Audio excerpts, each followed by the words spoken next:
بسم اللہ الرحمن الرحیم۔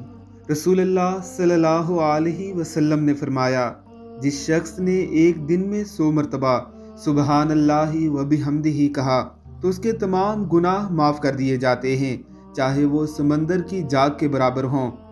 حضرت ابو ہریرہ رضی اللہ تعالی عنہ سے روایت ہے، کہا رسول اللہ صلی اللہ علیہ وسلم نے فرمایا، کوئی شخص جب صبح کرے اور جب شام کرے تو 100 بار سبحان اللہ و بحمدہ کہے تو قیامت کے روز کوئی شخص اس سے بہتر عمل لے کر نہیں آئے گا وائے اس کے جو اتنی بار یہ کلمات کہے یا اس سے زیادہ بار کہے۔ حضرت ابو ذر رضی اللہ تعالی عنہ سے روایت ہے کہ رسول اللہ صلی اللہ علیہ وسلم سے سوال کیا گیا، اللہ کے ذکر کے لیے کون سا کلمہ افضل ہے؟ آپ صلی اللہ علیہ وسلم نے فرمایا، جسے اللہ نے اپنے فرشتوں کے لیے یا ان سمیت اپنے تمام بندوں کے لیے منتخب فرمایا ہے، سبحان اللہ و بحمدہ۔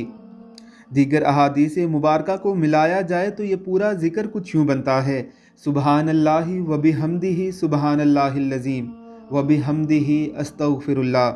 اللہ ہمیں اسے اپنانے کی توفیق عطا فرمائے، آمین ثم آمین۔